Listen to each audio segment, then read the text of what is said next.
Merci Arlette, c'est un plaisir de revenir ici encore une fois. Je suis tout ému. Et bonsoir encore une fois à toutes et à tous et bienvenue. Merci d'être venus. Je vais essayer de rendre la chose... la chose n'est pas compliquée à l'origine parce qu'Arlette m'avait dit ils ont peur quand on parle de grande science. En fait, il n'y a pas de grande science que ça soit très compliqué, surtout quand ça vient du CERN. Je vais faire une petite introduction au départ pour vous dire où on en est.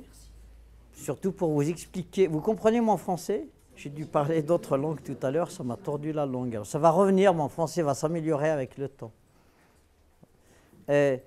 Donc je vais essayer de vous expliquer la chose qu'on fait pour vous dire que c'est une chose très très simple et c'est surtout que nous-mêmes on n'a rien compris parce que vu de l'extérieur, vous peut-être sous-entendez ou comprenez que les gens qui sont dans des laboratoires comme le CERN ou le CEA ou autre, où on met une grande densité de chercheurs, c'est des gourous qui seuls ont le droit de se poser certaines questions, ils ont inventé un langage incompréhensible, etc. Et on ne sait pas de quoi ça tourne, on n'a même pas le droit de se questionner de ce qu'ils font. Donc je vais essayer de vous faire une petite introduction avant d'expliquer ce que c'est que le CERN et de revenir sur les questions du jour, à savoir sur les questions même de tous les jours. Donc où sommes-nous ? C'est quoi cet univers? Où allons-nous? Et quelles sont les choses, en fait, essentielles? Est-ce qu'elles sont vraiment essentielles? Des choses comme le temps. Est-ce que vraiment le temps, c'est quelque chose? Ou peut-être c'est rien du tout. Donc, on va discuter tout ça avec votre participation. En général, je vais commencer par vous raconter, en fait, une histoire très simple. C'est l'histoire d'un grand professeur qui s'appelle Richard Feynman, qui est décédé, que j'ai eu la chance de connaître. Je suis arrivé au CERN assez tôt. Et il a eu le prix Nobel de physique, bien sûr, à qui on a demandé, on lui a dit, que faites-vous donc, vous, une assemblée de physiciens, expérimentateurs, physiciens ou de scientifiques? Qu'est-ce que vous faites? Expliquez-nous d'une manière facile ce que vous faites, puisque c'est nous qui payons quand même cette chose-là. Donc pour expliquer, il a dit, écoutez, la chose me paraît un peu trop compliquée, parce que je n'ai pas les moyens pour expliquer ça, mais je vais vous dire une chose. Il dit, vous voyez, nous, on regarde cet univers visible, d'ailleurs même invisible, si vous voulez, on regarde cette chose-là dans laquelle nous sommes, et on essaye de voir ce que c'est. On ne sait pas d'où ça vient.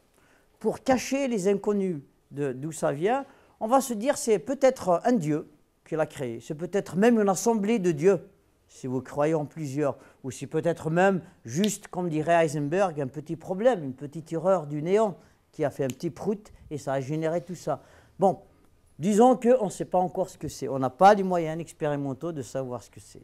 Cette chose-là que nous appelons univers, vous m'entendez là-bas au fond? Donc, il nous apparaît un peu comme un échiquier. On ne sait pas d'où vient l'échiquier, on ne sait pas pourquoi il est là. Et puis cet échiquier qui a plusieurs milliers de lignes, plusieurs milliers de colonnes, donc plusieurs millions de pièces qui bougent dessus. Ces pièces qui bougent, donc en français on dit ils ont une certaine dynamique dont on n'explique rien, on ne sait pas. Alors on va encore cacher ça, on va se dire pourquoi bougent ces pièces dans cet univers vivant, visible qu'on voit, on ne sait pas. Et on va inventer encore quelque chose, on va inventer deux anges, une ange et son compagnon. On ne sait même pas si ça existe, c'est des gens qui ont la théorie de toutes les choses, qui savent la théorie, comme on dit en anglais, the theory of everything.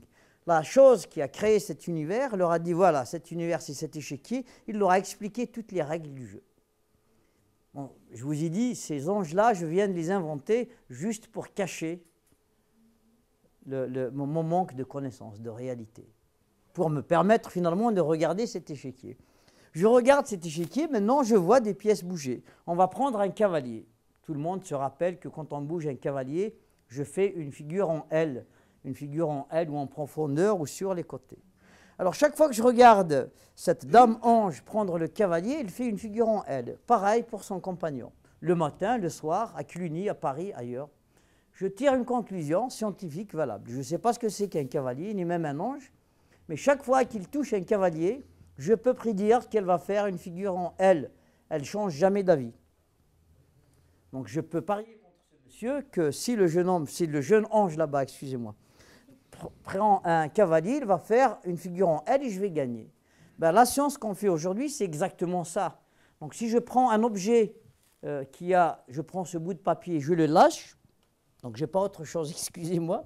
Donc il tombe pareil à Paris, ailleurs, à Rome, et on essaie de décrire pourquoi il tombe. Il y a eu des gens qui ont essayé de décrire, commençant par Galilée, par la suite Newton, ils sont arrivés à dire que voilà, finalement, cette chose-là, elle a une masse, la Terre a une masse, il s'attire, il y a une force entre les objets qui ont une masse. Ils ont écrit cette formule, vous l'avez tous entendu parler, la masse 1 fois la masse 2 qui divise la distance au carré qui les sépare, multiplié par une grande constante magique qu'on appelle constante gravitationnelle.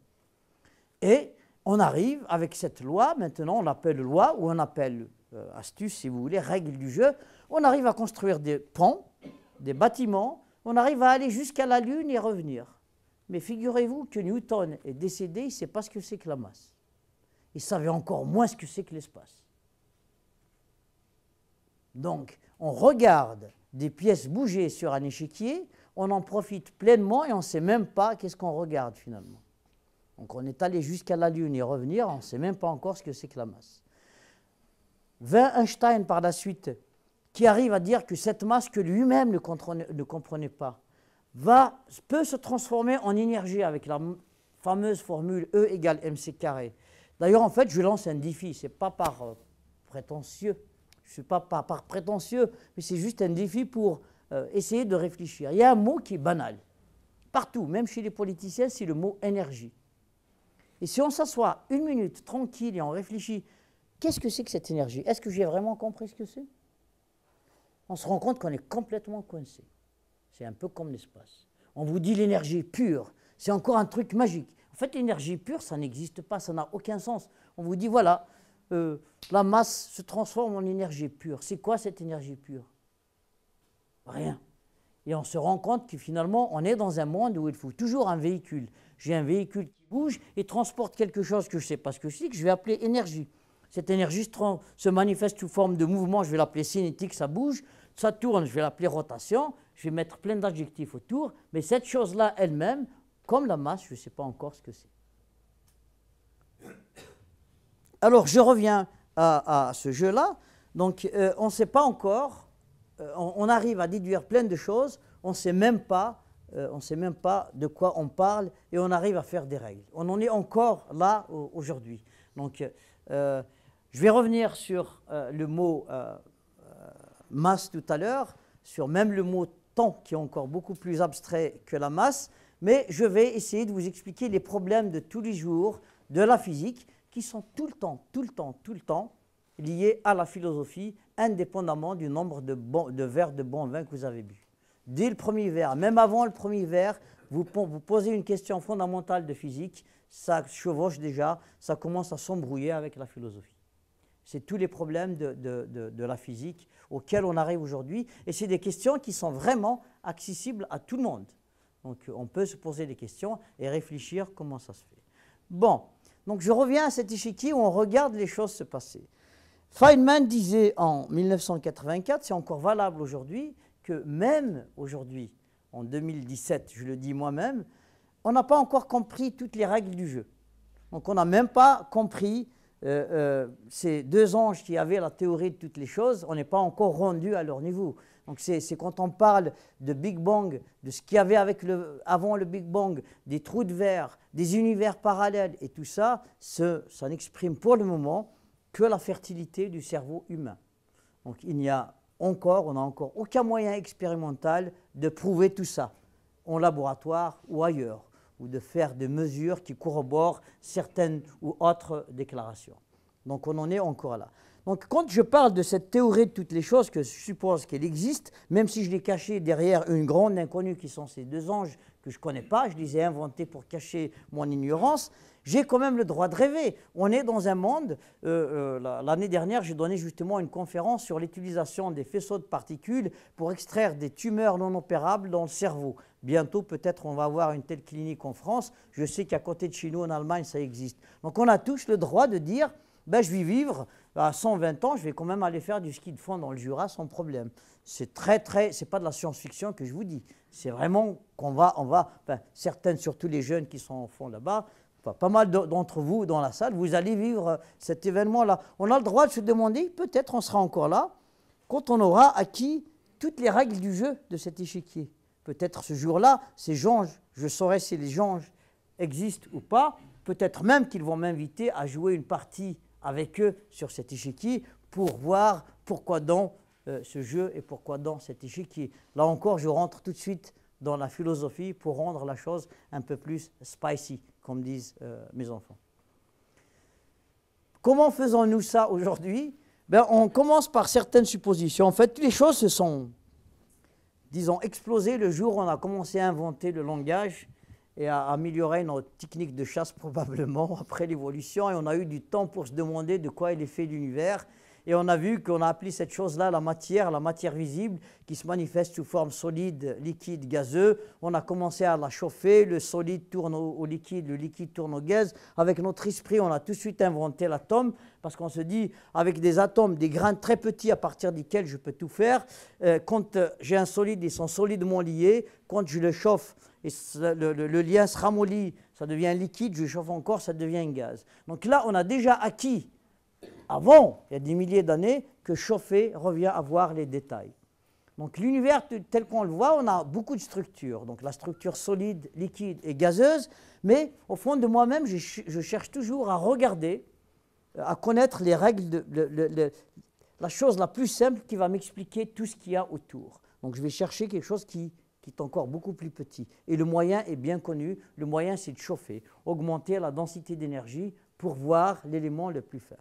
Aujourd'hui, en France, on a deux moyens de le faire. On a des laboratoires comme le CERN, où on met des très grosses densités d'énergie, on met des grosses quantités d'énergie dans des volumes petits. On crée des densités d'énergie énormes, qui ressemblent ou qui ressembleraient à celles qu'il y avait dans notre univers, qu'on peut déjà mesurer aujourd'hui, parce que là, aujourd'hui, l'univers, on voit des choses visibles qu'on peut appeler galaxies ou amas de galaxies qui s'éloignent les unes des autres. On peut imaginer qu'à un certain moment, tout ce monde-là a été regroupé dans un volume petit avec une densité d'énergie énorme, donc des points très très chauds. Donc on crée des petits points très très chauds au laboratoire où on essaie de voir l'évolution des galaxies en reculant dans le temps. On n'a pas reculé parce que je vais vous expliquer tout à l'heure que le fait de les regarder, on les regarde déjà comme ils étaient avant. Donc c'est ces deux moyens, physique des hautes énergies ou physique nucléaire et astrophysique, qui nous permettent en gros de sonder le mieux ces règles du jeu et les voir. Donc c'est juste une histoire de température. La température ambiante, je vais faire la physique du solide, je vais faire de la cristallographie, des nano-objets, de la micromécanique. À une température un peu plus chaude, je vais faire de la mécanique des fluides. Je vais étudier les liquides, je vais étudier les turbulences, plein de choses. Je chauffe un peu, je vais faire maintenant la physique atomique, la chimie, la biologie, la physique moléculaire. C'est tout un tas de domaines. Même chez nous, ici en France, on a encore des centaines et des centaines de jeunes et des moins jeunes qui font des recherches là-dessus, qui regardent et qui apprennent ces règles du jeu, dont le but qu'un jour, on fera un grand résumé de la théorie de toutes les choses, qu'on a tout.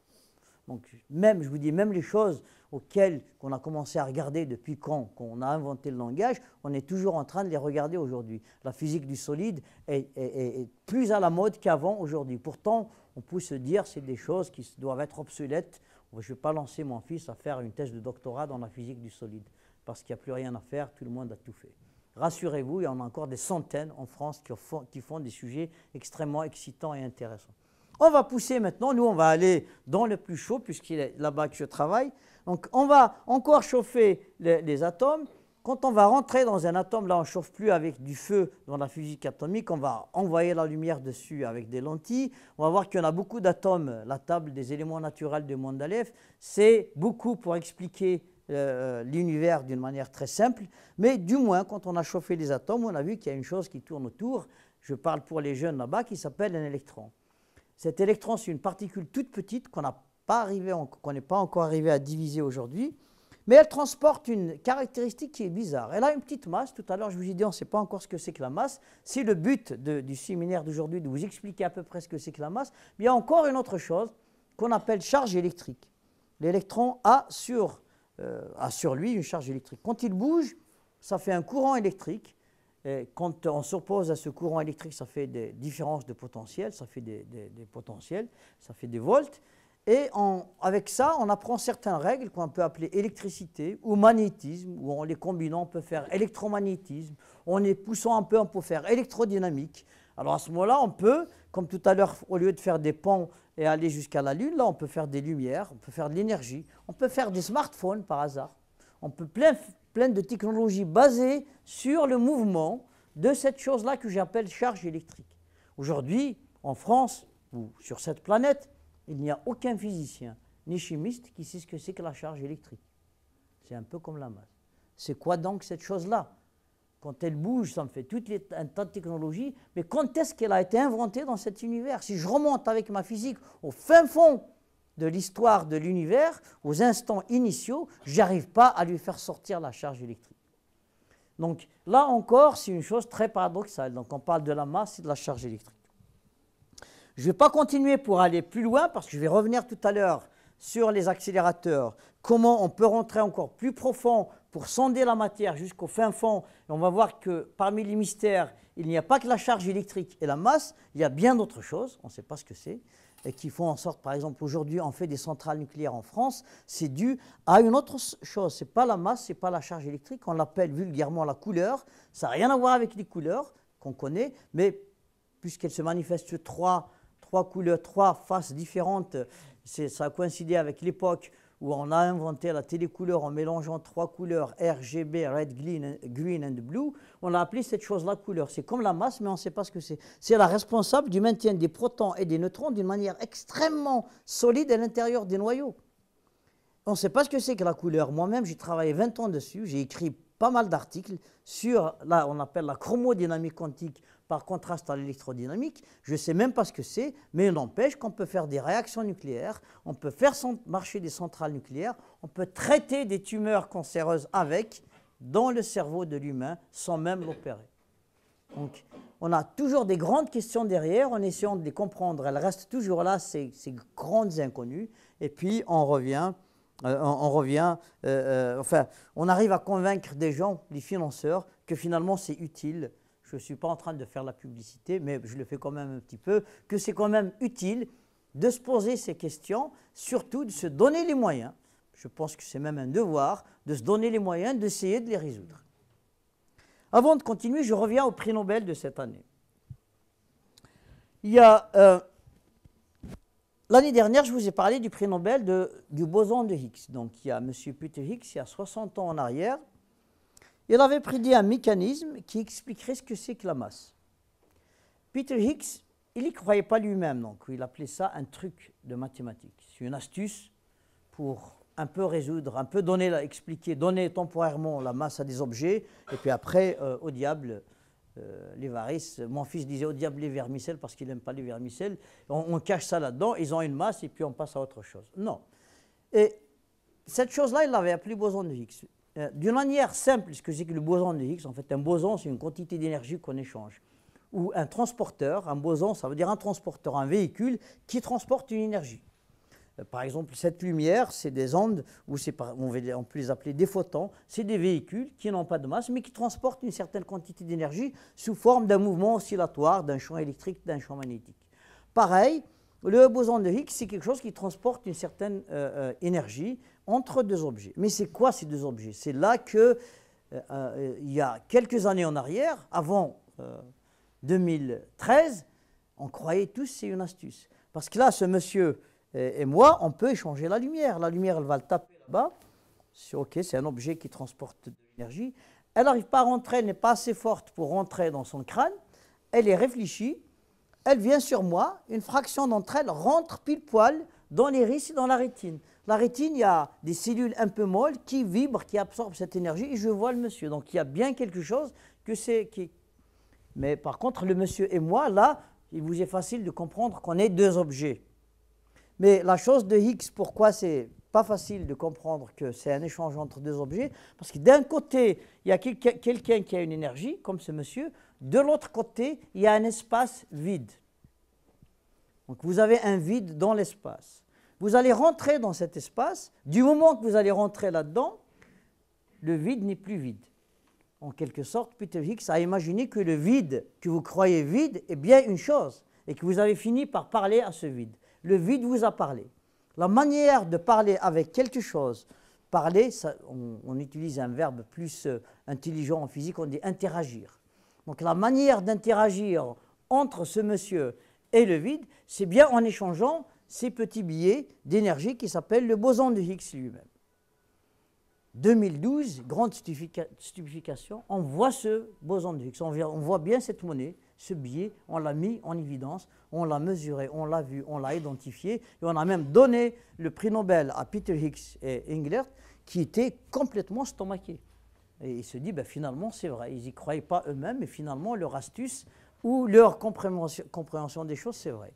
Donc là, on revient à dire maintenant que le vide lui-même est quelque chose. Le vide est contenu lui-même dans quelque chose. Donc le volume que vous voyez, donc la distance entre nous deux, c'est l'espace. Cet espace-là est bien quelque chose. Ben, M. Albert Einstein l'avait déjà dit, en essayant de comprendre justement pourquoi une masse tombe.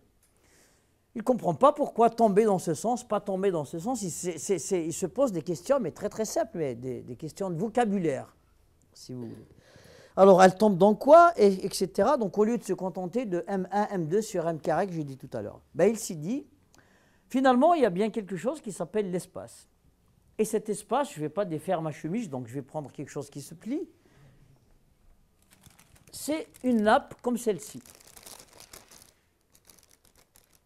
Une nappe comme celle-ci, bien sûr, c'est une nappe à 3 dimensions. Nous, on va choisir une nappe à 2 dimensions. Si je mets un objet là-dessus, il va se déformer. Cet espace-là, c'est bien quelque chose. Ma masse que j'ai mis là-dedans, le volume était vide à l'intérieur, maintenant c'est interagi. En échangeant ces billets qui s'appellent les bosons de Higgs, j'arrive à déformer l'espace qui est ici. S'il y a un autre objet qui vient maintenant à l'intérieur, ce n'est plus du vide, vous l'avez occupé. Vous êtes en train de parler avec le vide qu'il y avait avant. Donc là, j'ai une nappe spatiale déformée. Donc si ce gentleman vient par la suite là-dedans, il va trouver une nappe toute déformée, prête à le guider vers vous. Donc dans le sens de la déformation, pour vous le ramener à vous. Ce qui explique le fait que deux masses s'attirent dans cette explication qui s'appelle la relativité générale. Donc on parle de relativité restreinte. Là, on est passé à une chose un peu compliquée, la relativité générale, qui est la distorsion de l'espace lui-même. Là, c'était déjà, Einstein avait prévu que l'espace était quelque chose. Beaucoup de physiciens, y compris en 2014, j'ai écouté des conférences au CERN, j'ai écouté des conférences aux États-Unis, expliquant que finalement, l'espace lui-même étant quelque chose, c'est juste aussi une astuce mathématique. C'est une astuce, l'espace c'est rien. On est juste en train d'expliquer une observation, que deux objets s'attirent, on peut l'expliquer par, effectivement, il y a l'espace qui se déforme. Mais en fait, il n'y a rien. C'est juste parce qu'il y a une masse dans le vide, elle va générer un champ de gravitation, c'est un mot très magique, et l'autre là-bas, il va tomber sous le charme du champ de gravitation et va tomber là-dedans. Et on a attendu jusqu'à 2015 et on s'est rendu compte que finalement Einstein avait raison. Cet espace, c'est bien une nappe qui existe, c'est bien quelque chose, et ce quelque chose-là se déforme. Donc c'est l'expérience. On n'a pas eu, nous, la chance, les Français, je vais vous l'expliquer pourquoi. Donc il y a eu deux expériences sur la planète. Il y a une expérience qui s'appelle LIGO, et l'autre expérience, elle s'appelle Virgo. Virgo, elle se passe en Italie, c'est une expérience à très grande composante française, du CNRS français. C'est une collaboration internationale, mais on est pratiquement les initiateurs. Là, le CNRS français sont les initiateurs et les gens qui font tourner cette manip. Et on a une autre expérience qui est LIGO aux États-Unis, qui est similaire. Le but de ces deux expériences, en fait, c'est une expérience très très facile. Pour je crois qu'il doit y avoir des profs qui font encore des travaux pratiques d'optique au lycée ou à l'université dans l'audience. On met deux faisceaux laser qui font des franges d'interférence. On regarde les franges d'interférence indéfiniment, tout le temps, on les regarde. Et finalement, si l'un des faisceaux fait un chemin plus long que l'autre, l'interfrange va changer. Donc les franges d'interférence, je vous rappelle, c'est juste des traits sombres et des traits éclairés quand on met deux sources cohérentes ensemble sur un écran. Ben, l'expérience, c'est rien d'autre que ça, à part c'est fait à grande échelle. Et il regarde le mouvement de ces franges. Ces franges ne bougeraient que si l'espace est déformé, qui obligerait un des faisceaux lumineux à choisir un chemin plus court ou plus long pour arriver à l'écran. Vous en concevez. Donc, Et là, on se dit, ces gens-là, bon, leur expérience, c'est vrai, elle est simple, elle est coûteuse, ils ont de la patience, on va les laisser s'amuser 15 ans, ils ne vont rien voir, et puis on clôt le chapitre. C'est comme ça qu'on fait au CNRS, c'est comme ça qu'on délibère dans toutes dans toutes les questions, j'ai failli dire politiques, mais plus financières, quand on a un groupe de chercheurs qui insistent vraiment à regarder quelque chose. On a fait la même délibération sur des gens au CERN cette année dont l'expérience est acceptée, qui veulent voir avec l'antimatière, parce qu'on a une usine, je fais une autre parenthèse au CERN, une usine d'antimatière, et veulent voir si l'antimatière tombe ou elle monte. Donc on a beau leur dire, il n'y a aucune raison qu'elle ne tombe pas, qu'elle monte, elle va se comporter comme la matière. Non, non, on va vraiment le mesurer. Donc il y a une expérience qui s'appelle GBAR qui démarre ce mois-ci au CERN avec des jeunes qui vont tourner, qui vont regarder cette expérience encore pendant 5 ans. Vous me suivez toujours ou j'ai perdu tout le monde? Pendant combien de temps? 5 ans? Les jeunes, ils vont continuer à voir. 5 ans minimum, oui. 5 ans. 5 ans d'observation. Toutes les expériences nécessitent, parce qu'il y a tellement de bruit, tellement d'éléments extérieurs perturbateurs, pour être sûr que vous avez vu ce que vous prétendez voir, il faudra vraiment le sortir de tous les éléments perturbateurs qu'il y a autour, qu'on appelle bruit de fond. Donc en 2015, les Américains, ils ont dit, voilà, on est sûr, on a 3 sites en Amérique sur la même expérience qui s'appelle LIGO, on a vu les franges d'interférence des 2 lasers s'écarter. Et on est définitivement sûr, et on est sûr que ça vient de 2 trous noirs massifs dans notre galaxie qui se sont en fait un peu frôlés, et ils ont déformé l'espace.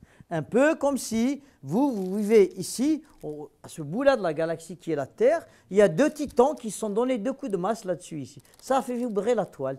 Et une petite vibration est arrivée là, elle a fait en sorte que le chemin optique ou le chemin dans l'espace de ces deux, sur la nappe de ces 2 faisceaux a été changé et la déformation a été changée. On n'a pas de chance, on a exactement la même expérience en Italie.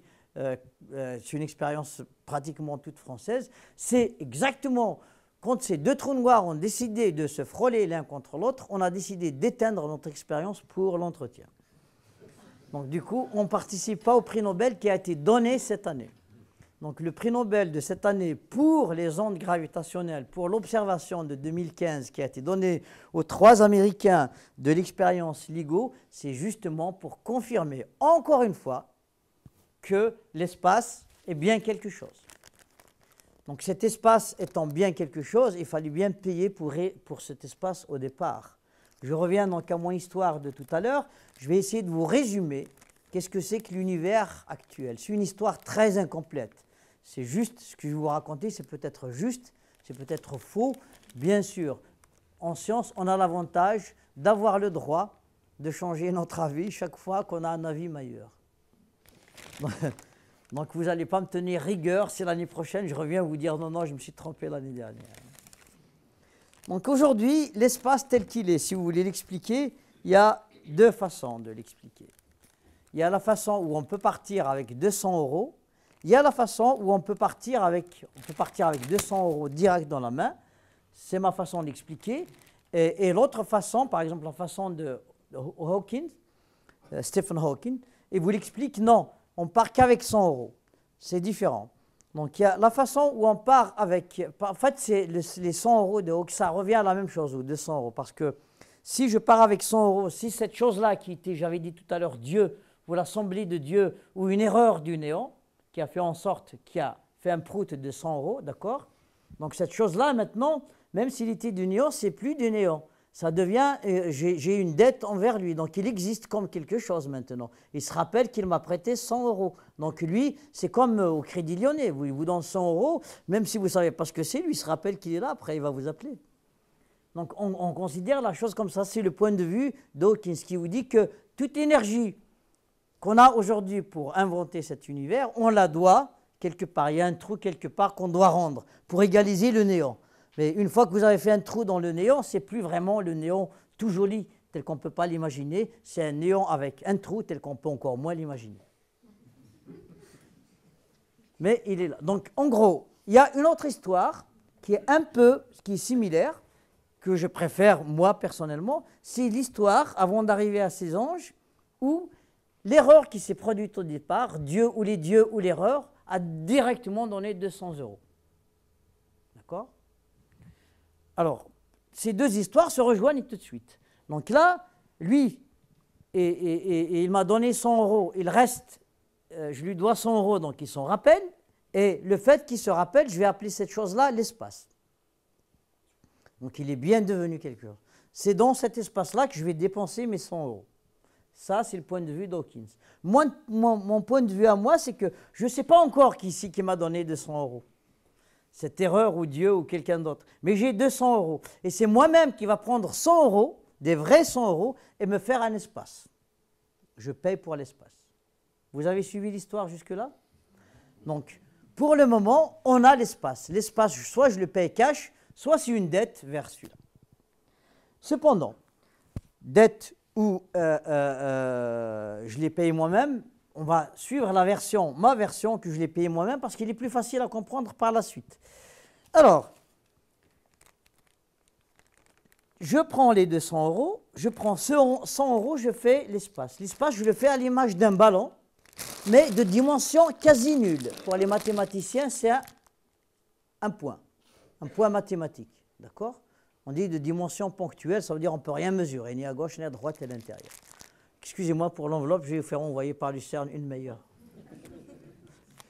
Je rigole. Donc là, l'espace est tout dans un point. Il me reste encore 100 euros.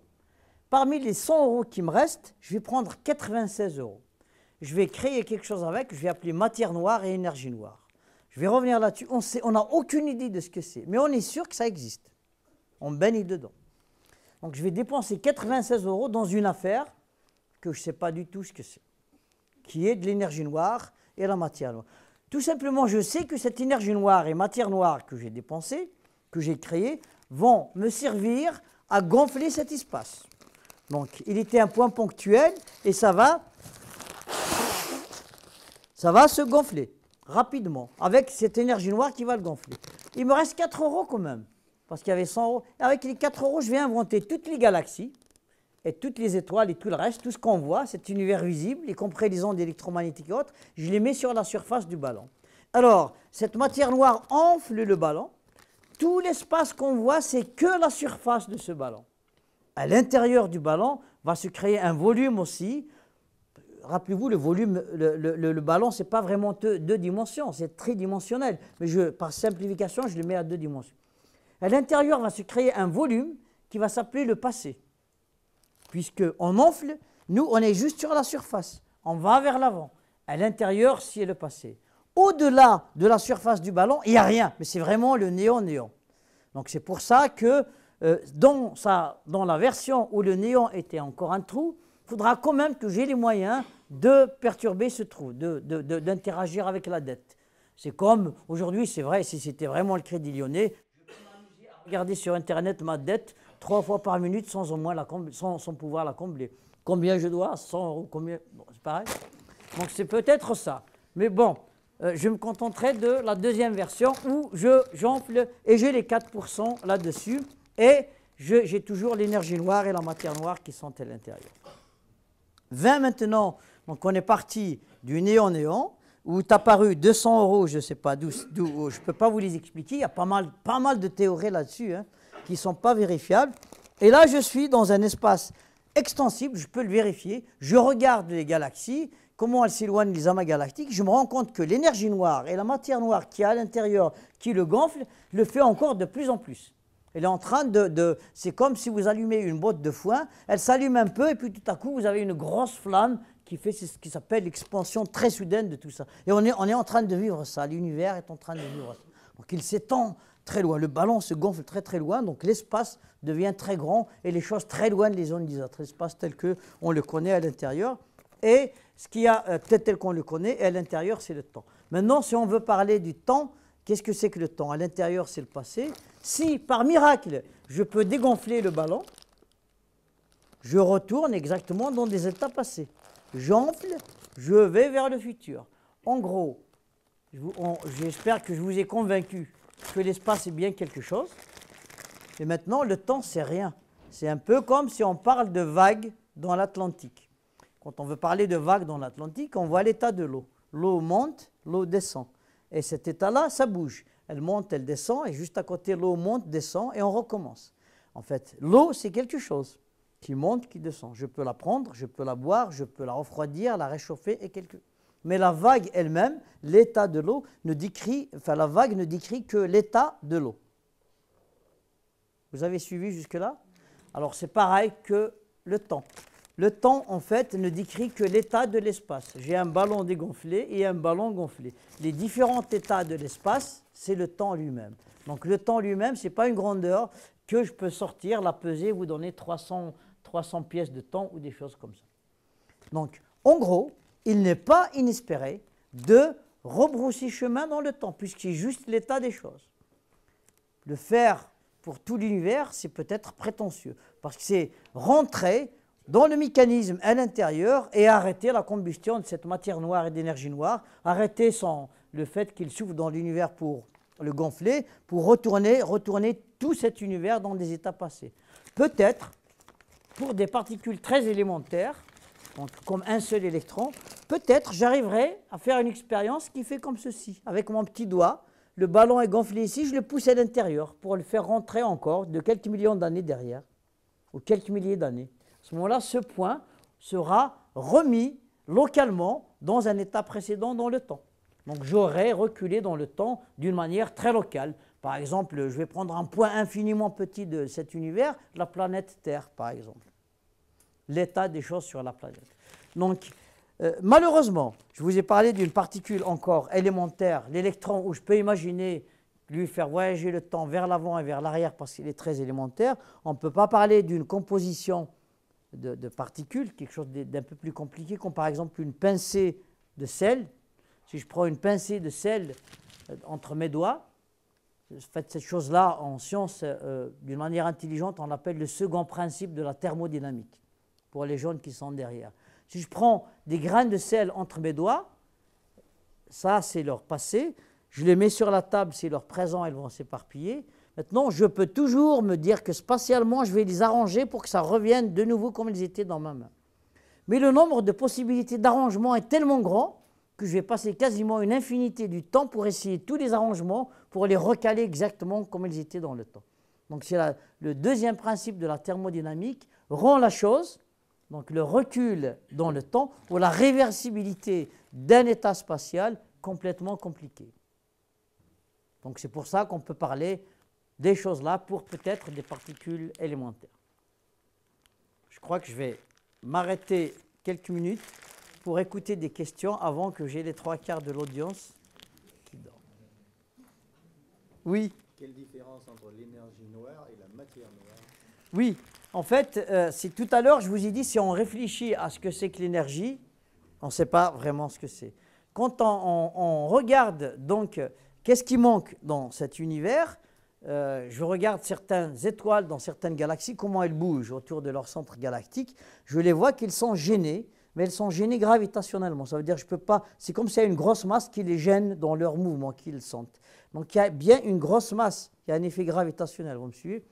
Cette grosse masse que je la vois qu'elle a aussi une dynamique, elle-même, elle bouge.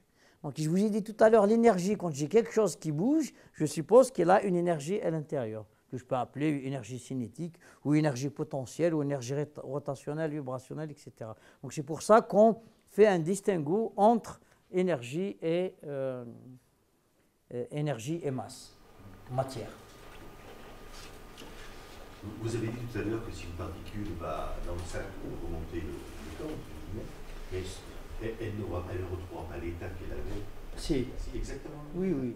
Vous remontez dans le temps, vous rechangez, c'est juste un état de l'espace. Vous remettez l'ordre exactement comme il était dans ce point d'espace-là. Exactement.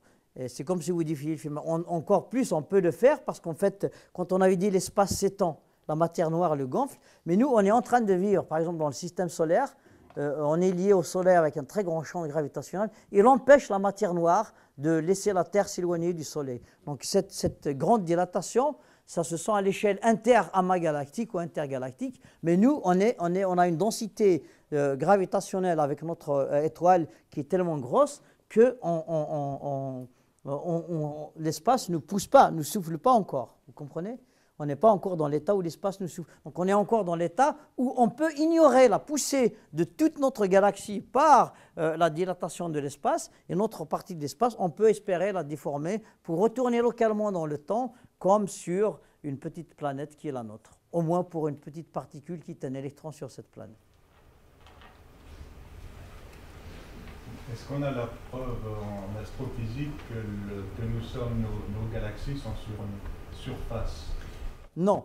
Tout à l'heure, quand j'ai dit elles ne sont pas sur une surface, j'ai dit que j'ai fait une approximation que l'univers est une surface. En réalité, c'est un volume en 3 dimensions qui bouge. Mais comme ce n'est pas facile de le représenter, un volume en 3 dimensions, c'est un peu compliqué. Je voulais dire la surface d'une... Oui, c'est une surface à 3 dimensions. Voilà. Rien avec un vide à l'intérieur. Avec un espace où il y a très peu de choses à l'intérieur, oui. Comment ça se fait qu'on voit dans tous les... En astrophysique, en observation, on voit dans tous les sens? On voit dans tous les sens parce qu'en fait, même si vous êtes sur une sphère, si vous regardez par là, vous pouvez voir de l'autre côté. Et là, la sphère, l'épaisseur... Là, en fait, je crois que votre question, il y a une certaine confusion. Parce que vous croyez que c'est la surface de la sphère qui est comme celle-ci, qui est plate, fine, comme une vraie surface. Moi, je vous dis que cette surface-là, elle a déjà une structure à 3 dimensions, d'accord? Donc, je ne sais pas dessiner des objets. On a du mal à dessiner un objet à 4 dimensions. Donc, un objet qui bouge, qu'on va appeler dans l'axe du temps, et qui ne peut pas faire une représentation avec une pochette de 4 dimensions. Donc, on met l'espace à 2 dimensions, et l'état de l'espace, c'est la 3e dimension, ce qu'on a appelé temps tout à l'heure, ok? Mais l'état lui-même, l'espace lui-même, est tridimensionnel, est 3 dimensions. Oui? Vous n'avez pas peur que de déformer l'espace-temps pour pousser un électron, ça entraîne d'autres choses? Non, mais on ne sait pas encore comment le faire, rassurez-vous.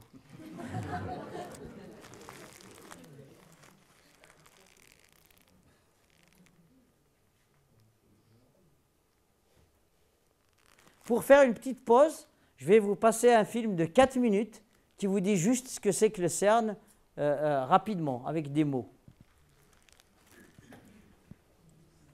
Ça me permet de boire un peu. Il n'y a pas besoin de son, c'est tout marqué, c'est des gros titres qui sont marqués, d'accord? Ouais, tu mets ça.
C'est Monsieur Higgs que vous voyez. Et la jolie dame, c'est la nouvelle directrice générale du CERN. Pour une fois, la première fois, on a une dame, une jeune italienne qui est très brillante en physique. Elle est brillante tout court, en fait, d'ailleurs. Voilà. Est-ce que vous avez des questions? Oui, Pourquoi monsieur. l'anneau, il est... Pourquoi c'est un anneau et non pas comme le LIGO rectiligne? Le LIGO, en fait, c'est une bonne... Le LIGO, c'est on envoie un faisceau de lumière. Laser, on a une loupiote laser qui peut s'allumer tout le temps.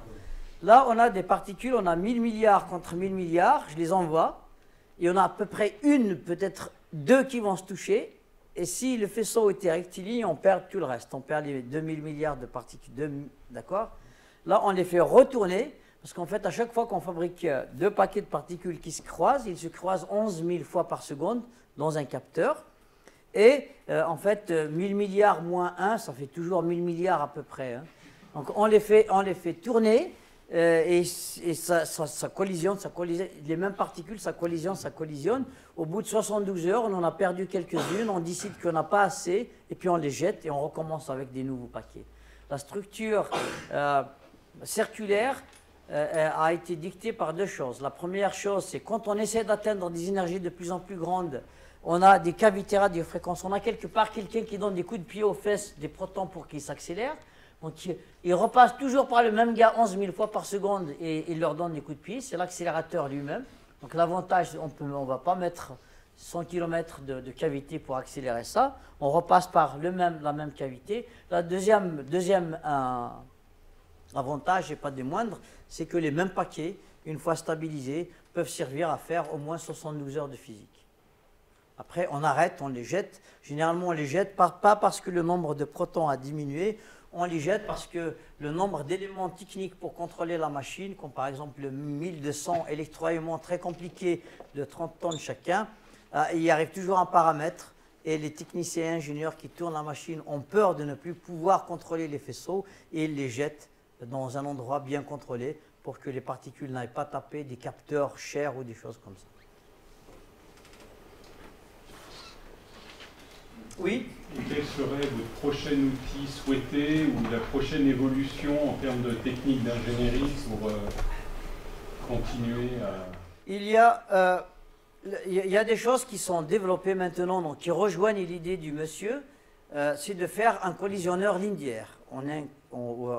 J'allais dire en anglais, Wenge shot. Et à ce moment-là, c'est comme si vous avez deux revolvers pour tirer comme ça. Donc il faut avoir un revolver qui est capable de créer 1000 milliards de particules en 20 milliardièmes de seconde, de tirer, de réarmer, de tirer, chaque 20 milliards de... Ben, c'est une chose qui était un peu très difficile il y a 15 ans en arrière. Le premier prototype est déjà fabriqué à Hambourg, en Allemagne, dans le laboratoire DESY. Donc les Allemands aujourd'hui disent on peut vous fabriquer la machine du futur sans gros aimants, en tirant directement avec des faisceaux linéaires.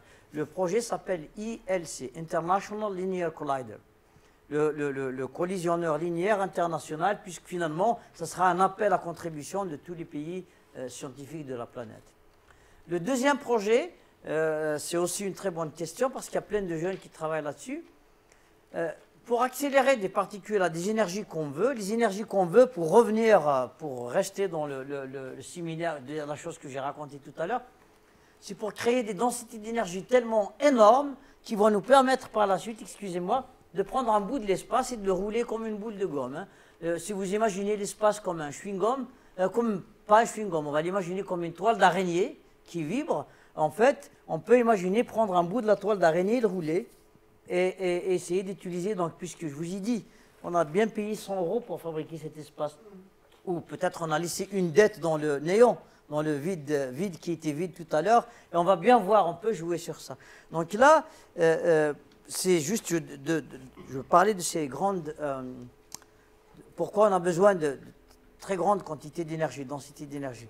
Mais pour revenir à la question des technologies, aujourd'hui on a des laboratoires russes, on a aussi des laboratoires, les mêmes, à peu près les mêmes scientifiques, mais avec des jeunes Français qui travaillent à Grenoble et à Paris, sur des accélérateurs par des cristaux. Donc au lieu de faire des champs électriques de 20 millions de volts par mètre pour accélérer un proton, c'est ce qu'on fait aujourd'hui avec les cavités radiofréquences, on s'est rendu compte qu'à l'intérieur des structures cristallines, donc à l'intérieur des mailles, Si je fais aligner une particule dans un cristal, elle peut voir des gradients de champ électrique énormes. Donc on peut remplacer, on peut imaginer peut-être avec des technologies actuelles, remplacer des cavités qui font 10 mètres par quelque chose qui fait 20 micromètres. Donc ça, c'est peut-être, ça va jouer dans le sens de rendre plus compact, moins coûteuse et plus civilisée, je dirais, les accélérateurs du futur. Parce qu'aujourd'hui, c'est vrai que vu la taille, on commence à ressembler un peu à Cro-Magnon. Quand vous faites un accélérateur de 27 km pour faire de la physique qu'on fait, on se dit, vous ne pouvez pas trouver un moyen de faire ça dans la cave à côté? C'est mon point de vue et ça rejoint votre point de vue. Cette histoire de cristal, selon les lois de conservation de l'énergie, pour que la particule s'accélère à ce point, il faut bien qu'on lui fournisse une énergie quelque part. Oui, vous lui fournissez, vous créez le gradient de champ électrique à l'intérieur vous-même par des excitations qu'on peut apporter à la structure cristalline. De quel type, électrique, mécanique? Électrique, pas mécanique. Mécanique, la piézo, en fait, c'est très peu de choses. Oui. Ouais.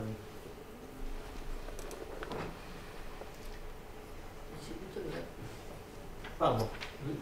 L'année dernière, vous montriez un certain scepticisme pour utiliser l'hadrothérapie en France. Oui. Contrairement, vous nous avez donné l'adresse à Heidelberg. C'est ça. Tout à l'heure, vous avez fait une petite allusion, il y aurait peut-être un espoir. Oui, merci de me l'avoir dit. Oui, il y a peut-être un espoir qu'on ait ça en Basse-Normandie. Dans notre région, on l'a perdu définitivement par des querelles politiques. À Lyon, on avait un projet qui devait partir, qui s'appelait Étoile.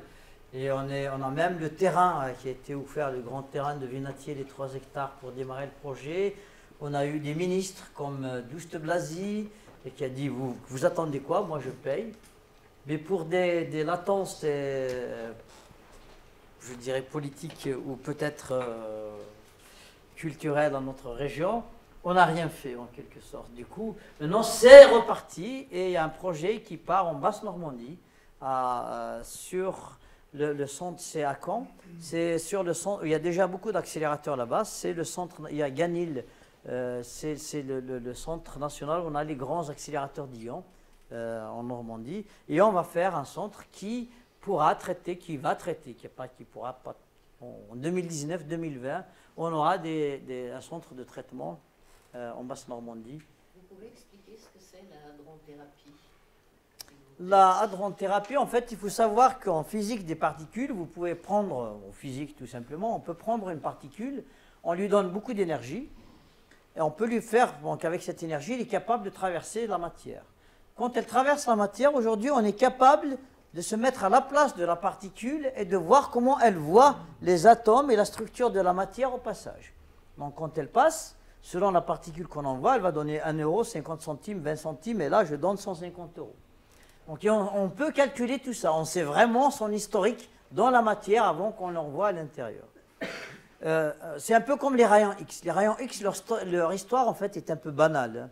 Les rayons X, ils traversent beaucoup de matière, ce qui fait qu'ils sont un peu démocratiques, ils donnent de l'énergie un peu partout pareil sur leur chemin. Donc si je veux tirer sur un objet en profondeur, si j'envoie un rayon X, tout ce qu'il y a avant ma cible sera généreusement touchée aussi comme la cible elle-même. Pour ça qu'on est obligé de tourner autour de la cible pour mettre un peu plus sur la cible.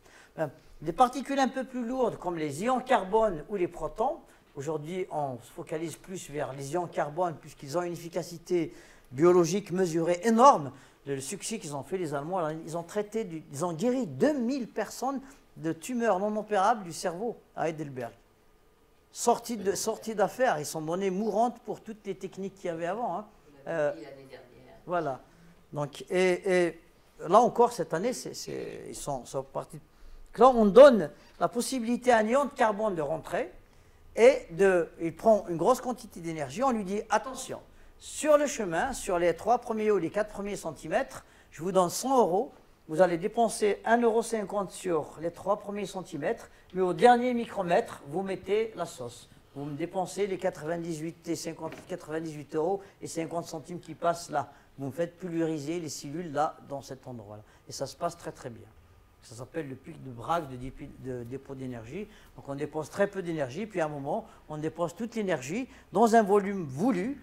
Et généralement, là, on n'est pas en train de prier les cellules cancéreuses de mourir.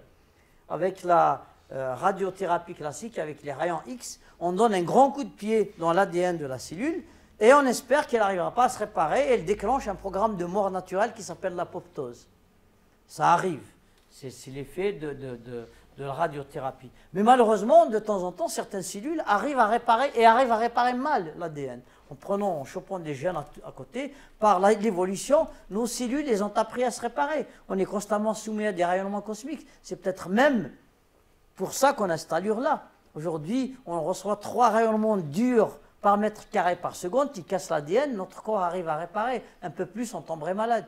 Mais ça, c'est pour vous dire qu'avec les rayons X ou la radiothérapie, on a ce risque-là. Mais par contre, avec des ions carbone, quand on arrive à l'ADN, quand on touche une cellule, la quantité d'énergie qu'on dépose fait rentrer la cellule tout de suite dans la nécrose. C'est-à-dire elle va s'évaporer complètement. Elle n'a aucun moyen de réparer, on ne peut plus parler de vie ni de quoi que ce soit. Donc l'élément qu'on a appelé vie à l'intérieur, qui lui permet de se réorganiser, de ramasser les petits bouts pour réparer, c'est foutu, c'est tout parti.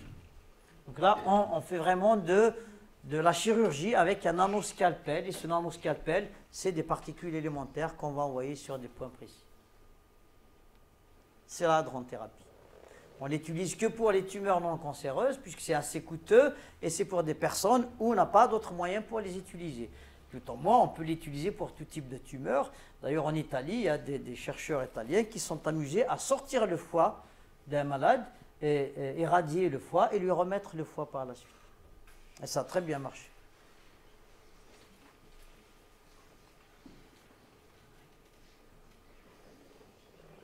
C'est une autogreffe après réparation.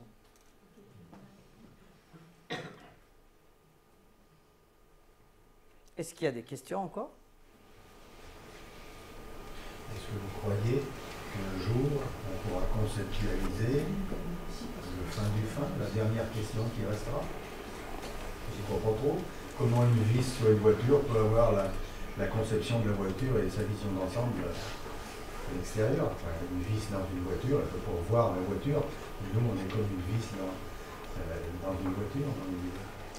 Oui, en fait, il faut dire que vous venez d'exprimer un point de vue. D'accord? Oui, oui. Voilà. Parce que, voilà, il est très respectable. Dans ce type de point de vue, c'est comme, par exemple, il y a une question que les profs aiment bien poser à l'école quand on apprend, on arrive à l'université, on apprend, on ne peut pas aller à la vitesse de la lumière. Une particule qui a une masse ne peut pas aller à la vitesse de la lumière parce que ça casse la causalité. En fait, la causalité, c'est celle qui fait en sorte que si je prends un verre, vous le voyez avec la vitesse de la lumière, vous le voyez, puisque c'est la lumière qui vient, vous le voyez ici. Si je prends un verre, je le lâche, cette dame va le décrire, elle va dire le verre s'est cassé parce que je l'ai lâché. Maintenant, si l'information va plus vite que la lumière, elle va voir l'effet contraire. Elle va voir que le verre, que j'ai lâché le verre parce qu'il s'est cassé. Donc on peut le montrer au tableau d'une manière assez simple, qu'on ne respecte pas la causalité, ça marche. En fait, ça, c'est assez compliqué à expliquer aux étudiants. L'autre point de vue, c'est pour expliquer ceci aux étudiants, c'est pour leur dire, calculons l'énergie qu'il faut pour donner à une particule élémentaire comme un proton pour atteindre la vitesse de la lumière. Essayons. Donc on ne va pas se dire on va pas se dire ah je vis à cause de la causalité. On se dit au diable la causalité. Je m'en fous si le verre s'est cassé parce que je l'ai lâché ou je l'ai lâché parce qu'il s'est cassé. Faisons-le. Faisons en sorte que cette dame voit que le verre s'est cassé. Je l'ai lâché parce qu'il s'est cassé. Pourquoi pas? Donc c'est mon point de vue à moi. Donc là, pour répondre à cette question, en fait, juste cette quantité d'énergie qu'on doit donner à un proton pour aller plus vite que la lumière, dépasser la vitesse de la lumière, ou pour aller tout simplement à la vitesse de la lumière, on revient aux 200 € Arlette qu'on a pris tout à l'heure, qui viennent dans ces pas. En fait, je me rends compte que j'ai 200 €. C'est vraiment le paradoxe. J'ai 200 €, j'ai fabriqué l'espace avec 100 €. 96 €, je mets la matière noire et l'énergie noire. 4 €, je mets les petites cacahuètes qui sont les galaxies sur cet espace à 3 dimensions, bien sûr, qui bougent. D'accord? Et maintenant, je m'intéresse à une petite vis, un tout petit proton à l'intérieur qui n'est rien du tout. Je vais le faire voyager à la vitesse de la lumière. Si je fais le calcul, je me suis dit, ben voilà, il me faut de l'énergie. Et l'énergie, c'est toute la masse qu'il y a, l'espace compris. Je vais le convertir en énergie, je vais le charger sur ce proton. Pour qu'il aille à la vitesse de la lumière, on va se rendre compte qu'il me faut exactement toutes les 200 €. Donc je vais bouffer toutes les galaxies, les transformer en énergie, la mettre comme une énergie cinétique sur le proton. Je vais replier l'espace, je vais le rendre en 100 €, je vais le charger là-dessus. Je vais me retrouver avec un proton massif qui peut voyager avec la vitesse de la lumière, malheureusement dans un espace qui n'existe plus, d'où le paradoxe, parce qu'elle l'a bouffé pour aller dans cette énergie. Donc c'est intéressant votre question. Donc voilà pourquoi la vis ne verrait pas la voiture, je ne vois pas d'inconvénient. Oui. Ce soir, vous n'expliquez pas pourquoi vous avez 200 €. Je vous l'ai dit que je ne sais pas les expliquer. J'ai commencé par vous dire qu'il y a 200 € qui sont arrivés. Je ne prétends pas qu'il y a des univers parallèles ni quoi que ce soit. Je vous dis, les 200 €, ça dépend. On peut se permettre des croyances de temps en temps. Moi, je n'appelle pas ça des croyances, j'appelle ça cacher l'inconnu. Cacher l'ignorance, non, mon ignorance, je peux la cacher d'une manière élégante, d'une manière philosophique, je peux inventer pas mal de choses pour la cacher, je peux inventer un Dieu, une religion, je cache tout là-dedans, je vais dire que c'est Dieu qui a donné les 200, je peux même être généreux, inventer une assemblée de dieux avec des super déesses très jolies qui ont inventé ça, pourquoi pas, ou je peux être un peu réaliste des fois, un peu parce que, bon, je n'ai pas bu mon cognac, je vais dire finalement c'est le vide qui s'est gouré, qui a fait un prout et qui sont sortis ces 200 €. C'est le principe d'Heisenberg. Tout est permis, mais toutes ces choses-là, je les ai dit pour cacher mon ignorance, justement. D'accord? On ne saura pas ce soir. Sur le petit cercle, le premier... Non, le tout petit cercle ici, c'est en 1960. Celui-là, il fait 600 mètres. Il y en a encore un tout petit de 40 mètres juste à l'entrée, je vous le ferai visiter quand on viendra. Celui-là, c'est le proton asynchrotron qui a démarré en 1960, qui faisait 600 mètres. On a pu charger sur les protons une énergie équivalente à... ça veut dire un proton, il peut, avec l'énergie qu'il a sur le dos, faire une copie de lui-même. Ensuite, on a fait de super protons synchrotrons. On est passé tout de suite à 7 km, d'où la question du jeune homme qui était là-bas, le monsieur à lunettes là-bas, parce qu'il voit que ça devient énorme. Donc, et là, on pouvait mettre sur un seul proton de quoi faire 520 fois sa copie s'il le souhaite, avec l'énergie qu'on lui a mis derrière. Je crois que j'ai toujours ça. J'ai rien cassé, rassurez-vous. Alors, et par la suite, donc avec cet accélérateur, on a vraiment tout vu. Le super proton synchrotron, on a vu que les protons sont faits de quarks, on est rentré à l'intérieur sur la couleur que je vous ai dit tout à l'heure. On a voulu expliquer ce que c'est que la masse, voir si M. Higgs avait raison avec ce boson de Higgs. Et on a fait, puisqu'on utilise les mêmes technologies, on a fait cette fois une machine qui fait 27 km de circonférence pour gagner cette énergie. Et on charge sur chaque proton une énergie qu'on mesure avec une unité qu'on appelle téra-électron-volt.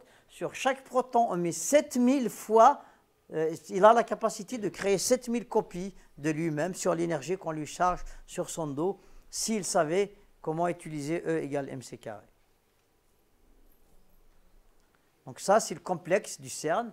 Et les choses se sont suivies du plus petit jusqu'au plus grand, parce qu'on a toujours promis qu'on profiterait toujours de l'ancien, qui sert un peu comme une fronde. Donc on va du plus petit au plus grand, et toutes les structures doivent rester toutes fonctionnelles, parce qu'ils s'emboîtent les unes dans les autres. Les anciens servent d'injecteurs au plus récent. Donc nous, si on va, et on va descendre au fond là-bas, et ici, donc ici c'est en Suisse, là-bas c'est tout l'accélérateur, le complexe, s'est développé, toute la surface et les points d'axis, c'est en France, pour la simple raison que quand on a commencé à l'exploiter, la Suisse n'était pas encore rentrée un peu dans le marché, il y avait des problèmes de douane, donc on a décidé que tout le matériel transitait par l'Europe, et puis tous les points d'accès, c'était en France, on ne passait pas par la douane suisse.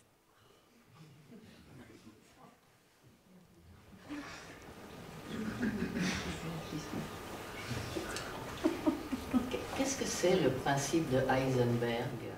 Ben, le principe de Heisenberg, il est très très simple, Arlette. C'est un peu comme les banques suisses, d'ailleurs les banques françaises le pratiquent aussi. Il vous dit que voilà, tout ce que vous croyez n'est pas dur, n'est pas vrai. Par exemple, le monsieur qui m'a dit la conservation d'énergie. Heisenberg dit oui, la conservation d'énergie existe, mais si je vais à une échelle très petite de temps, j'ai le droit de la violer. Je vous donne un exemple. Je vais prendre un riche comme lui, voilà, on va supposer. Donc lui, le monsieur, par exemple, on va supposer qu'il a 2 millions d'euros sur son compte dans une banque en France, donc à la Banque de France. Et je sais que les ordinateurs de la Banque de France regardent son compte, s'il bouge à peu près, donc ils doivent se rendre compte s'il y a un mouvement au bout de 3 minutes. Supposez que moi, au bout de 2 millièmes de seconde, je vais débiter 1 million d'euros sur son compte et je le rembourse dans les 3 millièmes de seconde après. Ni l'informatique, ni la Banque de France, ni le monsieur vont se rendre compte. Ben, Heisenberg dit que ce jeu-là s'applique exactement à la nature. Donc on peut violer l'énergie, la conservation de l'énergie, à condition que le temps qu'on met pour la violer, pour ne pas la respecter, est très court. Donc c'est pareil pour les banques. Vous pouvez leur demander, Heisenberg dit que le vide est une banque. Si vous lui demandez 100 euros, il peut vous laisser un mois avant de rembourser. Mais si vous lui demandez 1 million d'euros, il va vous dire que vous avez 1 seconde pour rembourser, pour que ça ne dérange pas. Donc c'est ça le principe d'Heisenberg. Et dans ce principe-là, il vous dit, ma foi, toute l'énergie, les 200 euros qu'on avait vu tout à l'heure pour créer tout ce jeu-là, d'accord, et on a assez de temps pour les rendre, d'accord. Le temps est très petit, ou ce qu'on a emprunté est trop petit par rapport au temps qu'on a pour le rendre. C'est le principe d'Heisenberg. Vous pouvez faire une erreur si vous la réparez très vite.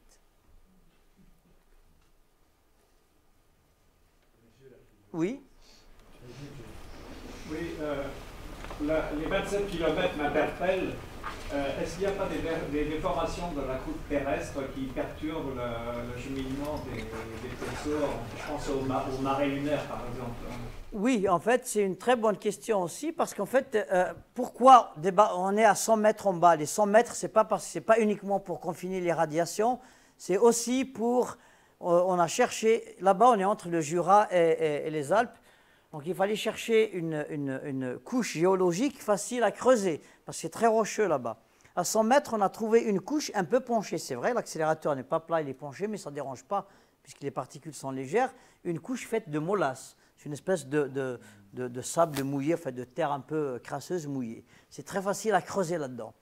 Et ça absorbe les mouvements, si vous voulez, en quelque sorte. Mais la machine est tellement précise que votre question est d'actualité. Quand il pleut dans le pays de Gex, on sait exactement le poids de l'eau qui a déformé la Terre. On peut le mesurer avec la trajectoire des particules.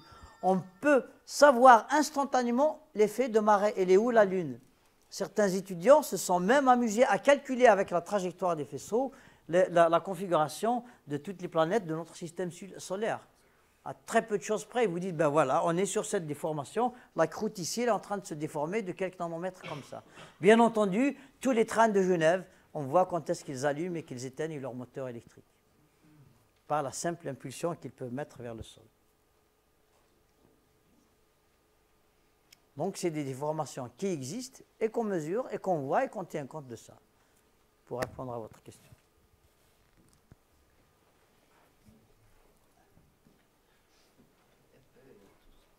Pardon? On est tous là. Non.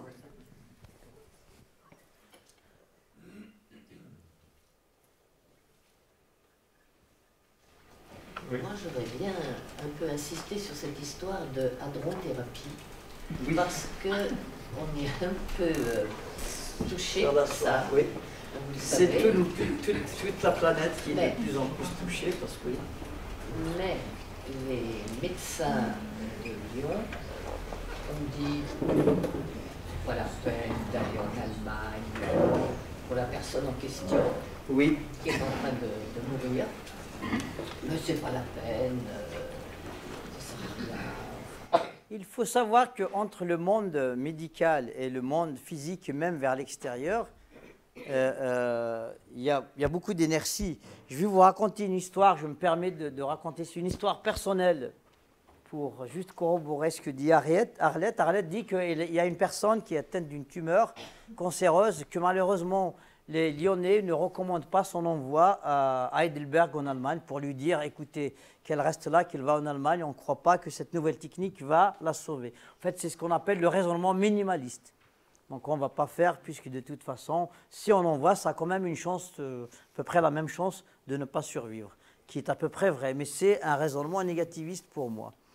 Et c'est dû, c'est pas dû aux médecins eux-mêmes, c'est dû à la culture qui est. Il n'y a pas encore un langage ou un flux d'information entre la médecine et les techniques utilisées pour la médecine ailleurs. J'ai vécu ça personnellement.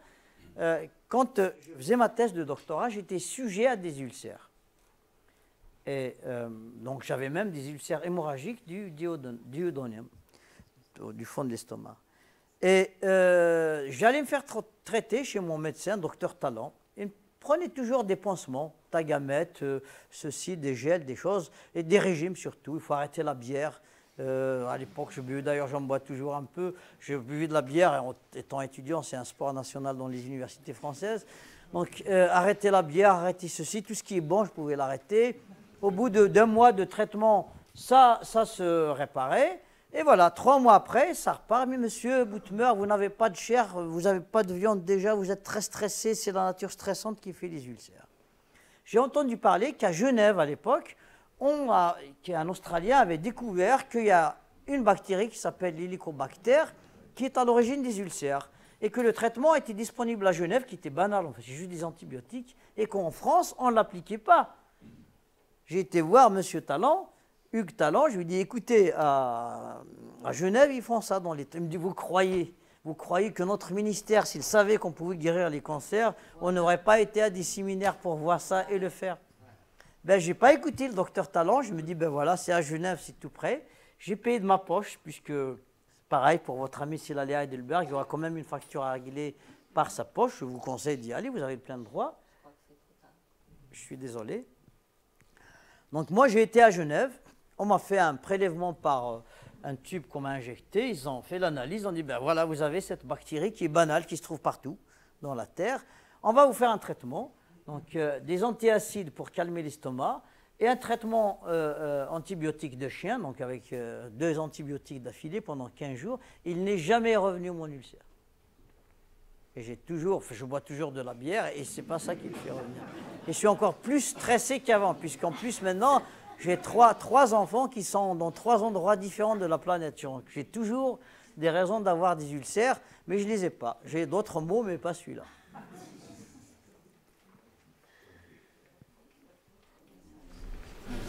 Est-ce que vous pouvez nous dire quelques mots sur l'intrication? Oui, ben, l'intrication, c'est très à la mode. En fait, si je vais vous surprendre, je suis en projet, c'est un projet Suisse-France avec une compagnie suisse qui s'appelle ID Quantique. ID, c'est comme I majuscule, D majuscule et Quantique derrière, qui fait vraiment du cryptage d'informations par intrication. L'intrication, ça veut dire cette chose-là. Donc on oublie l'espace cette fois. Donc quand on oublie l'espace, on arrive à comprendre ce que c'est que l'intrication. Il y a un état, on était tous dans cet état-là au départ. Donc quand les 200 € sont sortis, ils étaient dans un état qu'on peut appeler, on va l'appeler vulgairement un état quantique, un état qu'on peut quantifier, bien défini comme ça, d'accord? Dans la physique actuelle, on vous dit que si vous êtes un état quantique, il peut évoluer. Donc un état, j'ai un état, par exemple, vous ne pouvez pas me distinguer avec ce monsieur, on est dans le même état, et puis tout à coup, on se sépare. D'accord? Et si vous nous suivez maintenant, on est séparés du même état quantique, mais en fait, on est toujours liés. Si quelque chose arrive à ce monsieur, même je m'éloigne, hein, c'est ce qui se passe, je m'éloigne des kilomètres. Si quelque chose lui arrive, je le sais instantanément. Si quelque chose m'arrive, il le sait instantanément. Donc c'était le paradoxe de la mécanique quantique au départ. On s'est dit, oulala, est-ce que c'est vrai? On s'est rendu compte, ici le prix Nobel de Kohen Tanouji, il n'y a pas longtemps à Paris. Donc, Kohen Tanouji, il est encore jeune, il doit avoir, je ne sais pas, mais il n'a même pas 70 ans, il doit avoir 69 ans. Il a eu le prix Nobel, de physique il n'y a pas longtemps sur cette mécanique quantique qu'il enseigne à Paris. Donc il est toujours dans l'école de physique-chimie de Paris où je sais pas, il ne doit plus enseigner. Mais l'intrication, on a bien pu la vérifier maintenant. Donc principalement, au CERN, on a des particules qu'on appelle des pions nuls. On a 3 types de pions, des méson-pions. Le pion se désintègre. Donc c'est une particule élémentaire qui donne 2 rayons gamma qui partent dans 2 directions différentes. Et puis on essaye de voir, si je mesure une caractéristique de l'un, est-ce que l'autre est influencé par ça? On voit que c'est vrai. Donc l'intrication, c'est vous qui m'avez posé la question. Donc l'intrication aujourd'hui nous dit tout simplement, si j'extrapole Donc je vais vous faire plaisir, je vais extrapoler. Nous dit tout simplement que si je comprends, on va supposer que l'électron est une particule fondamentale. Ça veut dire l'électron, on ne peut plus le diviser. Et qu'à un certain moment, vous et moi, forcément, tous les électrons qu'il y a en vous et tous les électrons qu'il y a en moi, on est issus de ces 200 euros dans un point qui n'avait pas encore de dimension. Donc on était dans le même état quantique à un moment, tous les deux, toutes nos particules, d'accord? Donc là, l'intrication dit que certains de vos électrons, quand il leur arrive quelque chose, mes électrons le savent directement. Et, pardon? Pour moi, ça renvoie à ce que vous disiez sur le temps. Ça renvoie sur l'histoire du temps. L'histoire, parce que là, il n'y a pas de temps de propagation. Voilà, exactement. Ça rejoint exactement ça. Et il n'y a pas de temps et il n'y a pas d'espace dans lequel on propage. Donc, c'est comme s'ils étaient, voilà, c'est comme s'ils étaient toujours dans le même espace et l'espace a gardé la même forme. Et donc, d'où cette expansion de l'espace qu'on voit aujourd'hui, qu'on essaie d'expliquer les choses par expansion de l'espace et que les choses qui voyagent à l'intérieur pour satisfaire la causalité, donc pour rester au-dessus de la vitesse de la lumière quand ils ont une masse, il y a peut-être encore un truc à comprendre là-dedans. C'est ce qui vous a insinué, je suis d'accord avec vous. Mais cette intrication, c'est intriguant. Et ça existe, ce n'est pas de la science-fiction. Ça, c'est des choses qu'on mesure au laboratoire. C'est de ça qu'il parle de monsieur. Ce n'est pas des choses... En fait, ce qui arrivait à une particule arrivait aussi à l'autre. Non, non c'est pas ça. Elle le sait. Elle le sait. Voilà. En fait, on sait que, par exemple, le pion, quand il se désintègre en deux rayons gamma, ils ont une certaine caractéristique. On va la nommer l'état, la tête en haut, la tête en bas. Donc, les deux rayons gamma, lui, pour les rassembler, pour faire cette particule qui s'appelle le pion, il faut que un en haut, un en bas pour rentrer dedans. D'accord? Mais quand ils partent n'importe comment. Mais on sait que, de toute façon, quand l'un est en haut, l'autre est obligatoirement en bas. D'accord? Et si vous tournez celui-là d'en haut en bas, l'autre, il va retourner la tête parce qu'il se rappelle qui est là-bas. C'est ces expériences-là qu'on fait. Et ça arrive instantanément.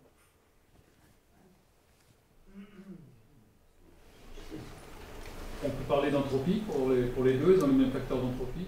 Vous pouvez, pardon, pour les deux particules, c'est vraiment là, on ne peut pas vraiment parler d'entropie parce que le nombre d'éléments en jeu est très, très limité. D'accord? Au départ, il y a un, ensuite deux. D'accord?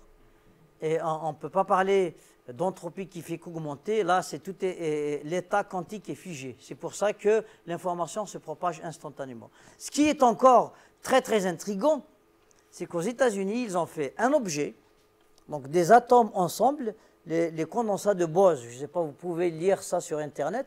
Donc, ils ont mis des atomes dans un état quantique. Ils ont fait un fil d'à peu près 100 micromètres. Bon, c'est rien 100 micromètres, mais croyez-moi qu'à l'échelle atomique, c'est énorme. C'est comme d'ici à Paris, on va dire.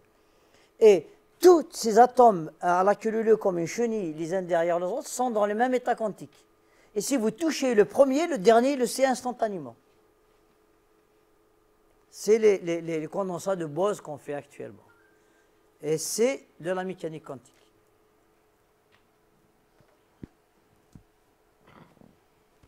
C'est pas facile à lier à l'entropie. J'essaie de réfléchir, je n'y arrive pas, croyez-moi. Depuis que vous me l'avez posé la question. Si vous me laissez votre adresse email et peut-être après quelques bières, si je trouve quelque chose, je vous dirai. C'était la pause, Majid, ou c'est... Ben, c'était parti sur d'autres. En fait, si vous voulez, je peux vous montrer pour finir, quelques slides sur le CERN. Des transparences sur le CERN pour voir l'état de la chose. Je ne sais pas si vous avez des questions philosophiques liées à la matière et l'espace, d'où viennent les choses. Vous avez compris que c'est plutôt des questionnements qu'on a et on a des suppositions. Les seules certitudes qu'on a aujourd'hui, c'est que l'espace est quelque chose qu'on peut déformer et autres. C'est le prix Nobel qu'on a eu. On a aussi, là, on sait expliquer la masse. Pourquoi on a une masse? En fait, la masse, ce n'est pas propre à vous.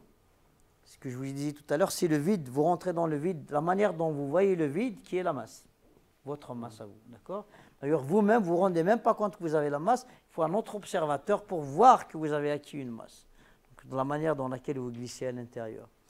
D'accord? Donc ça, c'est l'état de la science aujourd'hui. Le boson de Higgs, l'espace. Donc le boson de Higgs découvert par le CERN, prédit par M. Higgs il y a 60 ans, et découvert en 2012-2013 au CERN. M. Higgs a eu le prix Nobel. Et ça conforte encore le boson de Higgs et ça conforte Einstein. Les ondes gravitationnelles de LIGO en 2015 aux États-Unis ont confronté que l'espace est bien quelque chose qui vibre et qui se déforme. Donc c'est ces choses. Maintenant, j'ai essayé de lier ces choses-là à la philosophie ambiante et au questionnement ambiant, et on a discuté de ça. Je ne sais pas si vous êtes d'accord que c'est à peu près le résumé de ce qu'on a dit jusqu'à maintenant. On a parlé des outils qu'on a au CERN. Tu peux passer quelques slides. Donc ici, c'est le CERN lui-même vu d'en haut. La suivante, s'il te plaît. Donc les pays contributeurs du CERN au départ, c'était 12 dans l'ancienne Yougoslavie, qui était un pays contributeur parmi les premiers 12. Aujourd'hui, on est à peu près 20. Il y a pas mal des nouveaux pays, comme les pays qui sont issus de la Yougoslavie et autres. On les a tous regroupés dans un seul pays. Le 20e pays, on l'a appelé l'État, on l'a appelé l'Union européenne, qui regroupe certains États. Le prochain suivant. En fait, ce qu'on essayait de voir en augmentant la température, que la matière qu'on voit aujourd'hui, qu'effectivement il y a des atomes, et à chaque échelle on a des choses un peu compliquées. Donc on a les électrons, on a dit qu'on fait l'électromagnétisme. Si je regarde au noyau, donc, pour vous donner un ordre de grandeur, pour jouer avec cet électron, on suppose qu'il me faut 1 euro pour le tirer comme énergie, d'accord? C'est l'énergie chimique. Pour un atome d'hydrogène, on dit des électrons envoient 13,6. Mais si je suppose qu'il me faut 1 euro pour tirer cet électron, imaginez que si je rentre maintenant dans le noyau d'hélium, qui est un noyau assez simple, 2 protons, 2 neutrons, si je veux tirer sur un proton pour le sortir, il va falloir 20 millions d'euros. C'est pour vous faire situer la différence entre l'énergie chimique, une petite bombe chimique au TNT, et une bombe atomique. C'est cette différence de 20 millions, parce que vous allez jouer avec les éléments qui sont à l'intérieur du noyau. Si maintenant vous prenez un proton et vous voulez comprendre ce qu'il y a à l'intérieur, il va falloir dépenser 80 milliards d'euros pour voir les quarks qu'il y a à l'intérieur en quantité d'énergie. Donc ça vous donne les échelles d'énergie. Aujourd'hui, avec la grande machine qu'on a, on peut voir que le proton, par exemple, est fait comme une grosse tarte avec 50% de la crème qu'on appelle des gluants et 3 pistaches très dures, qu'on appelle des quarks au centre. Mais il fallait vraiment payer les 80 milliards d'euros pour descendre pour voir ce quark. On n'a pas encore une machine capable de prendre un quark ou de prendre un électron, d'essayer de voir la structure qu'il y a à l'intérieur. Donc pour le moment, dans notre modèle de physique qu'on appelle le modèle standard, on les suppose comme des particules élémentaires. C'est peut-être dans le futur, si on arrive à voir qu'elles sont composites de quelque chose, ça changera, ça va évoluer encore. Next. L'univers que je vous ai raconté tout à l'heure, les 200 euros, c'est passé par là. Les choses sont passées tellement vite, d'une manière explosive, qu'on va appeler ça Big Bang. Rappelez-vous, j'ai dessiné ça sur un fond, enfin ce transparent est dessiné sur un fond bleu, qui ne va absolument rien dire en fait. C'est juste une vue très schématique. Et l'univers s'est étendu d'une manière extrêmement rapide. Aujourd'hui au CERN, on arrive à créer des conditions comme ici, ce qu'on appelle des énergies pures. Je vous ai dit qu'il n'y en a pas de sens tout à l'heure, mais on sait qu'il y a des particules, des gluons, des bosons qui gagnent cette énergie, qui bouge. Donc on a bien des véhicules avec de l'énergie. L'espace, que je vous ai dit, la pochette de tout à l'heure, je l'ai toujours à Ariette, t'inquiète pas. La pochette, je ne l'ai pas perdue. Je te taquine exprès. Donc là, cette pochette qu'on a créée tout à l'heure s'étend toujours. Ces bosons se transforment en donnant d'autres particules qui forment aujourd'hui les électrons, les protons, etc. et sont ramassés en amas, qui ont des amas. À l'intérieur des amas, il y a des condensats qui ont fait des étoiles qui sont allumées et des petits débris qui font des planètes de temps en temps qui tournent autour de cette étoile. Et on a les amas galactiques et tout ce qu'on a. Donc je vous réexplique, c'est vous qui m'avez demandé, c'est toujours à 3 dimensions, d'accord? Donc là, c'est à peu près l'histoire de l'univers. Et là, c'est le départ. Si je vous rappelez le temps qui n'existe pas, je le montre quand même en secondes, mais rappelez-vous, pour moi, c'est juste l'état de l'univers lui-même, d'accord? Je ne peux pas le prendre et jouer avec. Donc c'est là, si je suis à quelque chose comme 10 puissance moins 43 secondes de la première explosion, on n'est pas encore là, au CERN, on est quelque part ici. On est de l'ordre de 10 puissance moins 24 secondes du premier Big Bang. On peut recréer ces mêmes conditions et voir ce qui se passe. Next. Bien sûr, les expériences, je vous ai expliqué tout à l'heure, on utilise de l'énergie pour créer des particules, pour faire comme l'univers avait dans néanmoins des volumes très très petits.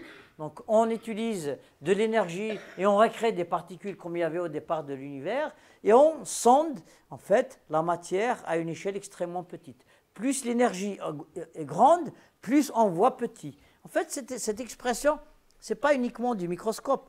Plus la densité d'énergie est grande, moins il y a d'espace. Si vous décidez, je vous ai dit tout à l'heure, si vous décidez de mettre toute l'énergie de cet univers sur un proton, l'univers disparaît, l'espace disparaît par lui-même. Donc ça résume le fait que plus il y a d'énergie, l'espace est petit, et je peux bien sûr, en augmentant indéfiniment l'énergie d'un corpuscule, réabsorber tout l'espace et rendre tout dans un volume infiniment petit. Les accélérateurs qu'on utilise, donc bien sûr on achète l'énergie chez EDF, on paye 300 millions d'euros par an à EDF d'énergie, puisque par définition on ne peut pas créer d'énergie au CERN, on ne peut ni faire concurrence ni à EDF, ni à aucun autre producteur européen. Donc on ne peut qu'utiliser l'énergie. Donc on a des cavités radiofréquences où on donne des coups de pied, où on crée des grands potentiels, ou des grosses différences, ou des grands champs électriques de 20 millions de volts pour accélérer les particules. On a dit tout à l'heure pourquoi on est en circulaire, parce qu'on repasse par les mêmes cavités plusieurs fois, et puis on fait des collisions, là où on met des capteurs. Le plus petit accélérateur possible qui existe, vous ne l'avez plus chez vous, mais beaucoup d'entre vous l'aviez, c'est juste un téléviseur. On chauffe un filament, il crache des électrons, on fait un champ électrique, on les envoie sur l'écran. Et l'image qu'on voit, c'est vraiment les électrons qui tapent par derrière, on appelle ça tube cathodique, et on les balaye selon la fréquence qui nous permet de reformer le visage d'Anne Sinclair, parce que quand elle était là, on avait tous des tubes cathodiques. Quand on met dans une densité d'énergie énorme, et que cette densité maintenant s'étend tout à coup comme une détention, comme a fait notre univers au départ, on construit, en fait on a un effet de feu d'artifice. Au CERN, on peut faire ça 600 millions de fois par seconde. Les choses qu'on voit sont tellement rares qu'il faut les faire beaucoup de fois pour comprendre ce qui se passe.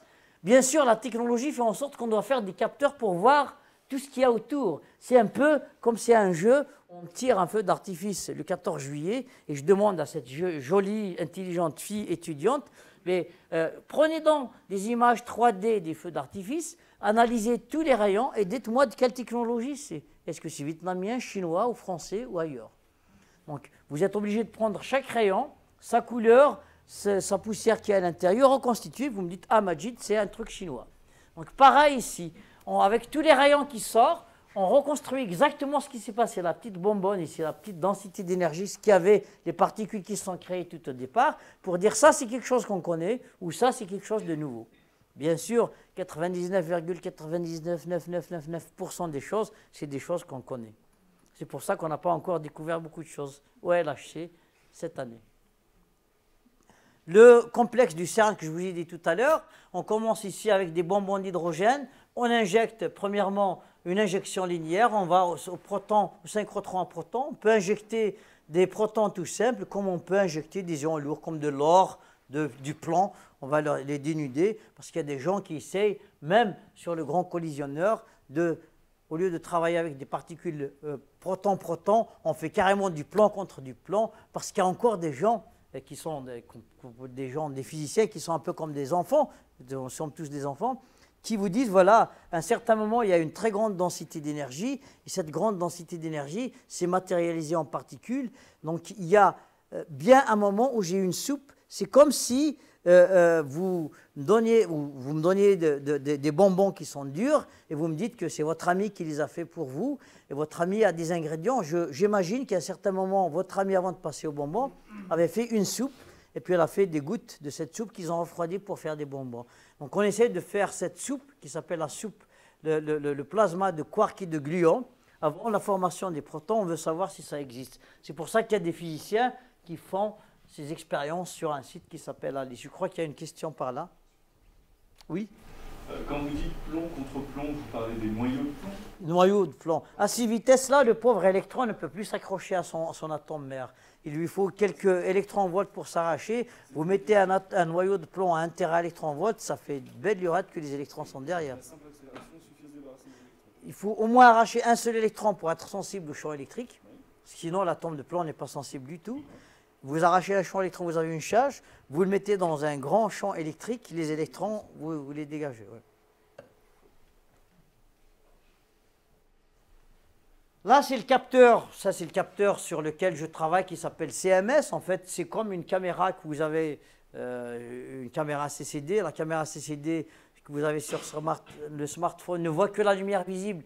Mais là, on est obligé de voir tout type de rayonnement, des lourds, des légers, des chargés, des pas chargés. Donc, en fait, c'est une succession de caméras les unes sur les autres qui doit être capable de prendre 600 millions d'images par seconde, qui doit avoir une électronique capable de jeter une grande partie d'images qui ne sont pas utiles, parce que technologiquement, on ne sait même pas les stocker, qu'une expérience comme CMS a besoin de plusieurs pétabytes de mémoire pour les stocker. Un pétabyte, c'est 1000 terabytes. Donc la technologie aujourd'hui, si on doit tout stocker, ne suit même pas. Donc le capteur ici, c'est quand même des gros capteurs qui font 20 mètres sur 20 mètres sur 20 mètres. La quantité de câbles qui suffit pour câbler tous les capteurs à l'intérieur suffit pour faire 5 ou 6 fois le tour de la planète. Donc c'est des capteurs où il y a des collaborations qui vont jusqu'à 800, 900 physiciens de la planète pour faire le même capteur. On va visiter pour ceux qui viennent au CERN justement ce capteur-là. Les retombées sont énormes, bien sûr, de la médecine à Internet, tout ce que vous voulez. Donc c'est une slide qui regroupe un peu les retombées que vous savez déjà. Même dans l'art, on peut traiter pas mal de choses avec. One more. Et la vue que vous allez voir quand on va là-bas, si on a le feu vert, qu'il n'y a pas trop de radiation, en fait, il se refroidit très vite, vous ne craignez rien, il n'y aura pas de radiation. Donc ici, c'est les électrons aimants sur 27 km. Chaque aimant, il fait 15 mètres, il pèse 30 tonnes, mais on est au critique, on est à la limite critique de toutes les technologies. On a des tubes à vide. Dans les tubes à vide, il y a 10 puissance moins 11 torr de pression. Donc c'est carrément le zéro absolu. On a des bobines qui sont sur le 15 mètres pour créer le champ magnétique. Les bobines sont faites en nibium titane. Nibium, c'est un élément très très rare. Probablement, on a tout le nibium de la planète au CERN. Et le titane, on en trouve ici pour faire les 27 km.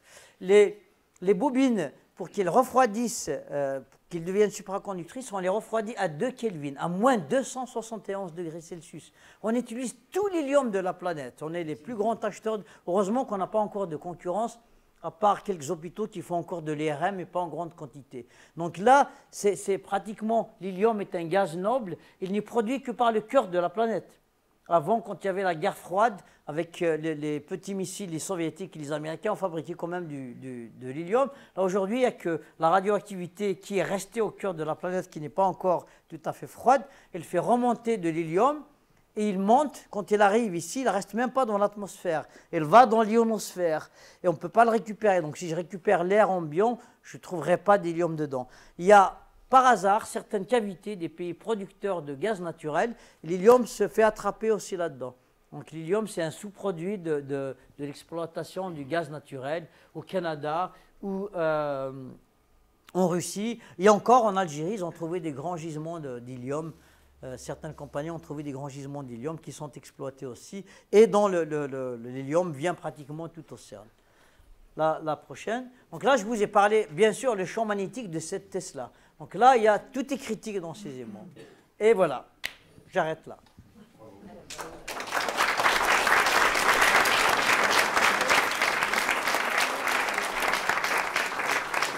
Merci.